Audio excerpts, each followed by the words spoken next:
Welcome to the Empirical Rule Strikes Back, arguably the best math sequel of all time. Percentile meets z-score. We're going to combine the ideas of percentile and z-score to get a really good understanding of where a particular member of a population lies in relation to that population. Quick review of the empirical rule. If we have a normally distributed population where the majority of our members of the population are close to the average and there are fewer and fewer and fewer as we move away from the average, then we can capture 68% of the population by going out one standard deviation above and one standard deviation below the mean.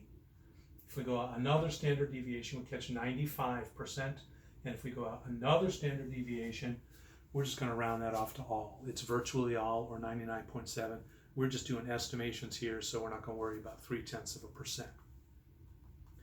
I've broken that down into, that means that between these two scores, we're going to catch 2.5%, 13.5%, 34%, etc.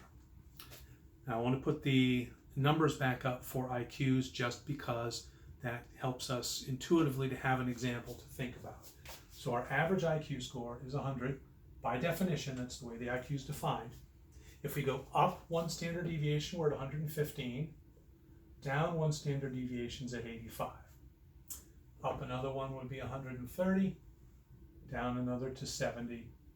Up another to 145. And down another to 55. So 68% of people have IQs between 85 and 115. 95% fall between 70 and 130, and outside of that lie 5%, 2.5% between 55 and 70, and 2.5% between 130 and 145, which means virtually everybody falls between these two numbers. Now, how about you? What's your IQ? Say your IQ is 130. We'll be generous today. Got an IQ of 130, which puts you right here. Or we can say that your z-score is your score minus the mean divided by the standard deviation. You've got a z-score of 2. Okay, so how many standard deviations above or below the mean you are, that is the definition of z-score. So if you know your z-score, you can find yourself on this chart very easily. If we got a z-score of 2, that means we're right here. Well, what does that tell us about our percentile? That's pretty simple. Our percentile score is everything except for the 2.5%, right? If we were to add all of these up, all of these people with lower IQs than you, we would get 97.5%. So we're at the 97.5th percentile. 97.5% of the population have a IQ lower than your made-up IQ. What if your made-up IQ is not 130, but something on the lines of, let's say, 90? Our z-score is going to be 90 minus 100 divided by 15, which is going to be negative 0.67. Right? That's 2/3 of a standard deviation below the mean. The distance below the mean is 10 points. That's 2/3 of 15. So we have a z-score of negative 2/3. That puts us a little closer to -1 than it does to 0.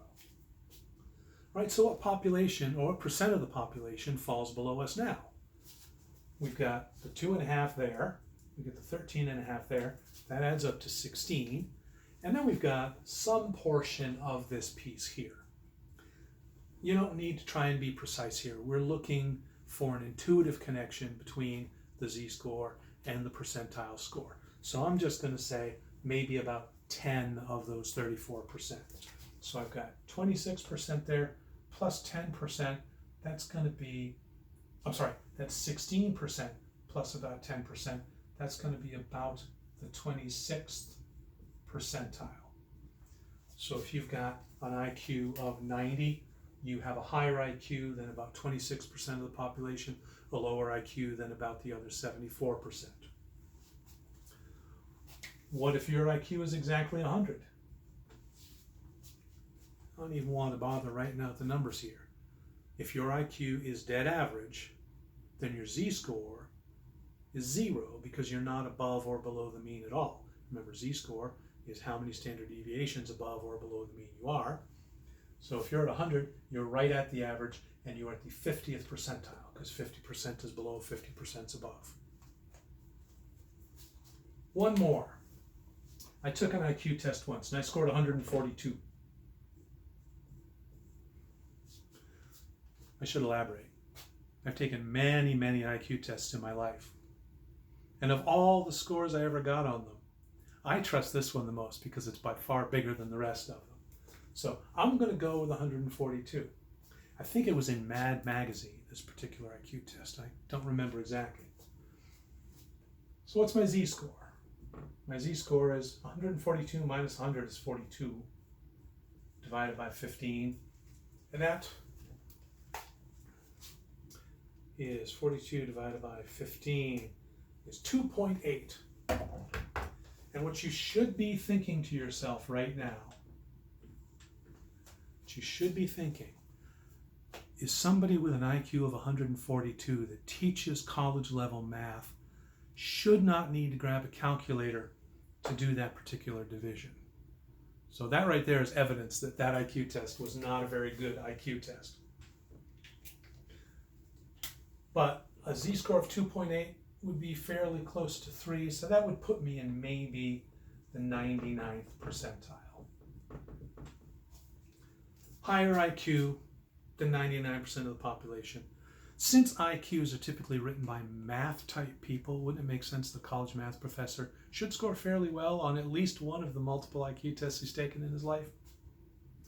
Right. We're going to use this idea throughout the rest of the semester to look at, let me give you an example. Suppose I grabbed a person at random from this population.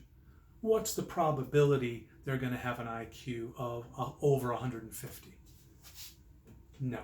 So if I grab somebody and they had an IQ of 150, there's a problem with either our assumption or with the IQ test we're giving them. If I grab somebody at random and they had an IQ test of 85, yeah, sure, that's really normal. I'd expect that kind of result from somebody chosen at random. So this is going to come into play, looking at the validity of arguments and claims and stuff like that. For now, I just want you to be able to find the z-score for somebody and calculate their percentile roughly, estimate their percentile. I'm not going to be picky about accuracy here. And we'll be back with something else next. Need to check my list.